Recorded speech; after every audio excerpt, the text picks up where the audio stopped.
Hello students, good morning. मैं अंशु सक्सेना आपका स्वागत करती हूँ।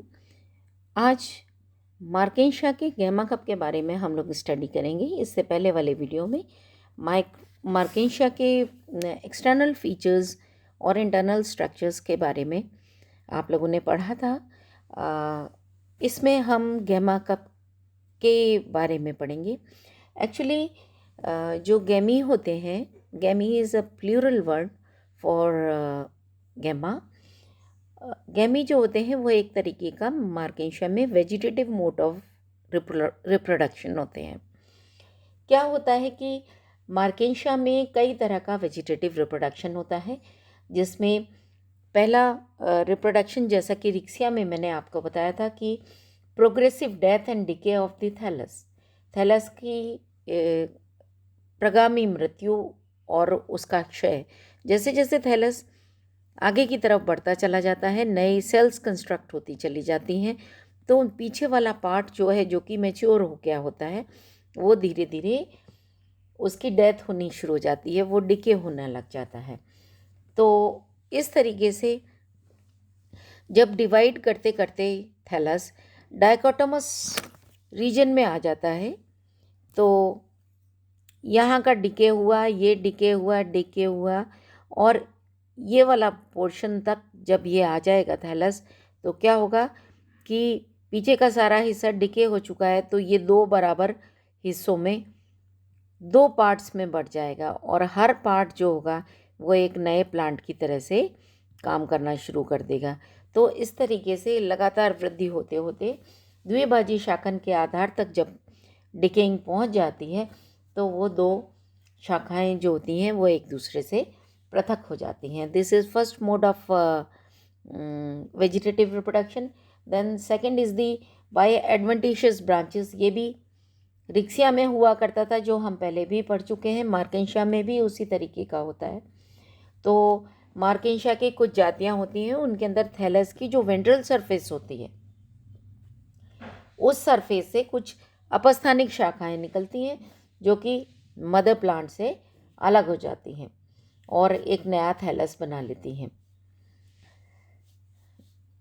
कई बार ये आर्किगोनियोफोर के ऊपर भी बन जाती हैं, जैसे कि मार्केंशा पामेटा के अंदर। इसके बाद जो तीसरा मोड ऑफ रिप्रोडक्शन है वो है ट्यूबर्स के द्वारा। क्या होता है कि कुछ जातियों में जब प्रतिकूल परिस्थितियां आती हैं, तो थैलस के किनारों पर ट्यूबर्स बन जाते हैं, लाइक दिस। ये जो मार्जिन्स हैं थैलस के, उन पर यहाँ पर ये ट्यूबर्स बन जाते हैं, और ये जो ट्यूबर्स हैं, ये जब अनुकूल परिस्थितियाँ आती हैं तो ये वापस से जर्मिनेट करते हैं, इनकी सेल्स डिवाइड करते हैं और नए प्लांट बना देते हैं। तो tubers are in a sense the structures which are meant for perennation. बहुवर्षिता के लिए या पौधे को कंजर्व करके रखने के लिए ये ट्यूबर्स बनते हैं। उसके बाद जो नेक्स्ट है वो है gemmae, which is a characteristic feature of Marchantia.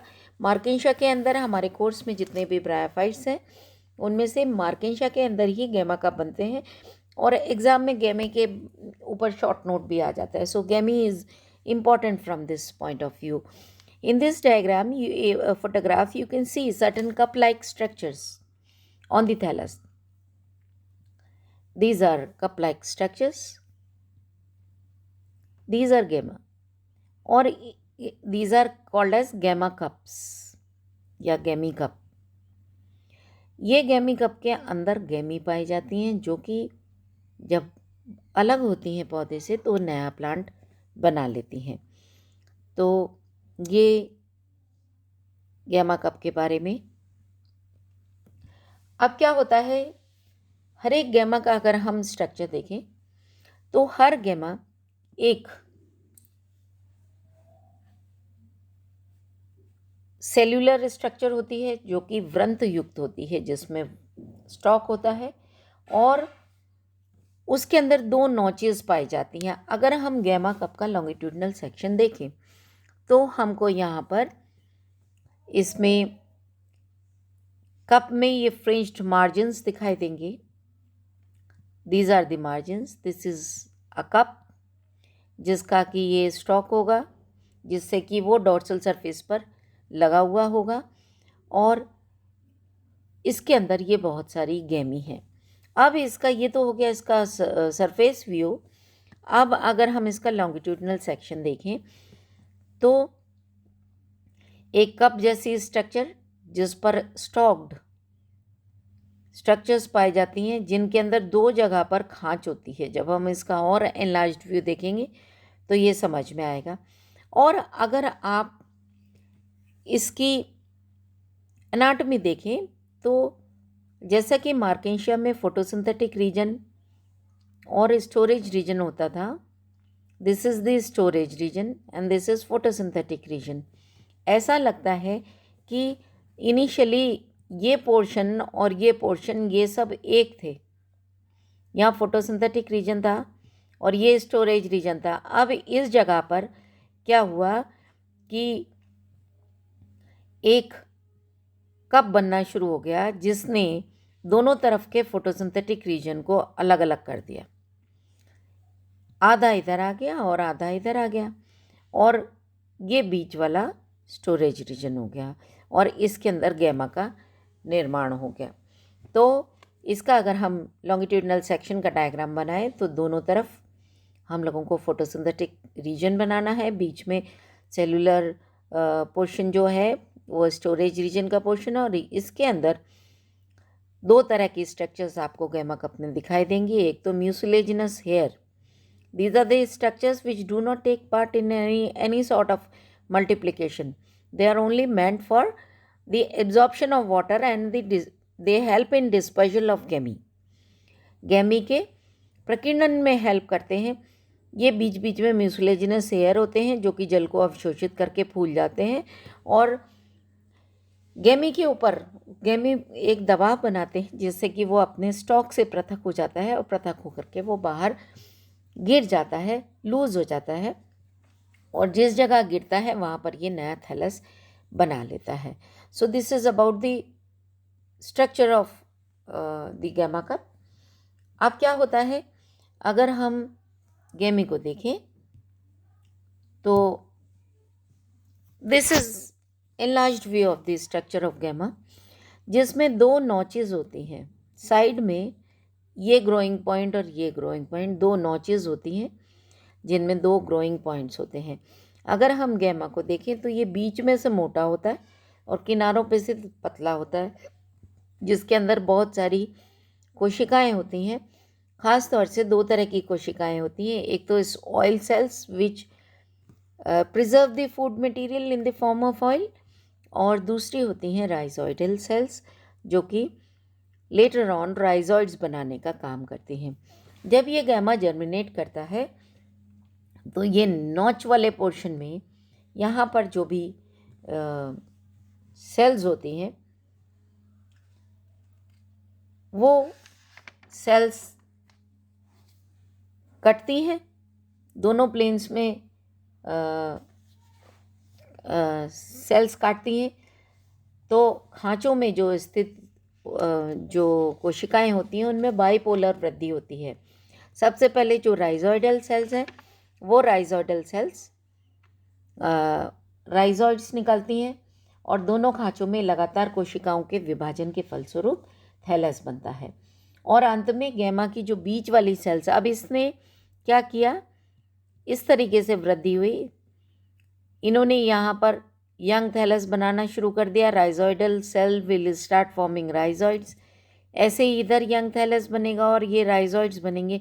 और ये जो बीच वाला सेल है ना, बीच वाली सेल्स हैं वो सारी सेल्स नष्ट हो जाएंगी, जिसके कारण दोनों जो यंग थैलाई हैं, कौन कौन से, एक तो इधर बन रहा है और एक इधर बन रहा है, ये डिसइंटीग्रेट हो गई या विघटित हो गई या नष्ट हो गई, तो ये दोनों एक दूसरे से अलग हो जाएंगे और अपनी अलग एग्जिस्टेंस करेंगे, अपने अलग राइजोइड्स बनाएंगे, अपने अलग स्केल्स बनाएंगे।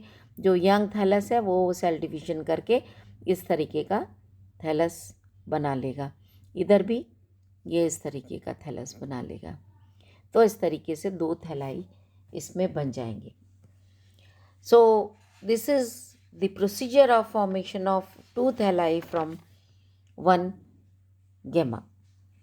अब गैमा बनता कैसे है? गैमा बनता किस तरीके से है ये आप देखेंगे। क्या होता है, थैलस की जो डॉर्सल सरफेस है उस सरफेस पे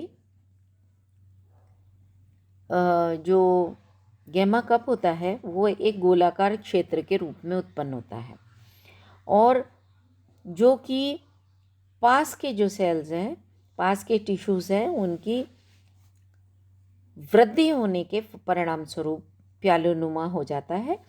और कई सारी सेल्स इस प्यालेनुमा स्ट्रक्चर की कई सारी सेल्स गैमा इनिशियल्स की तरह से काम करने लगती हैं।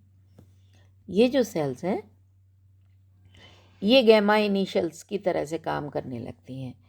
अब ये जो गैमा इनिशियल्स हैं, ये गैमा इनिशियल बड़ी हो जाती है आकार में और पेपिलेट हो जाती है, और इसके बाद में इसमें अनुप्रस्थ विभाजन होता है और 3 कोशिकाएं बनती हैं। सबसे नीचे वाली सेल बेसल सेल कहलाती है, बीच वाली सेल स्टॉक सेल कहलाती है, ये बेसल सेल, बीच वाली स्टॉक सेल, और ऊपर वाली गैमा का निर्माण करती है, gamma initial.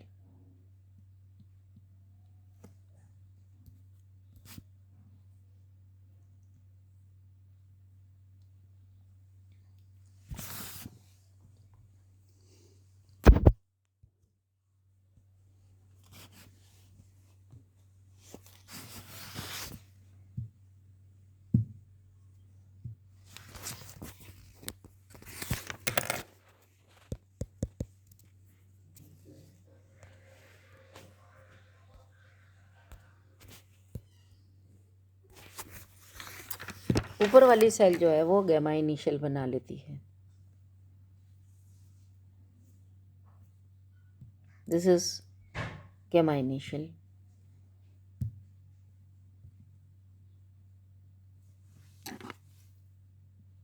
Sorry for the interruption. ये 3 सेल्स बन गई।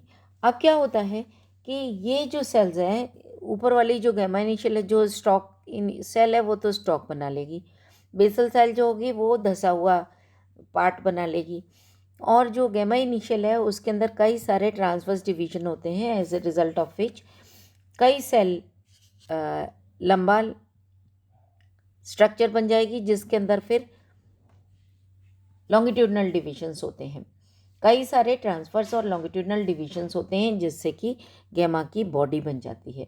अब इस बॉडी में का जो बीच वाला भाग है ये कई सेल मोटा होता है, और इस तरीके से एक बीच में से मोटा और किनारों पे से पतला ऐसा गैमा का स्ट्रक्चर बन जाता है। और इसके अलावा कई सेल्स होती हैं इसी प्लेस पर जहाँ से गैमा इनिशियल्स निकलती हैं, वो क्लब शेप्ड म्यूसिलेजिनस हेयर्स में परिवर्तित हो जाती हैं।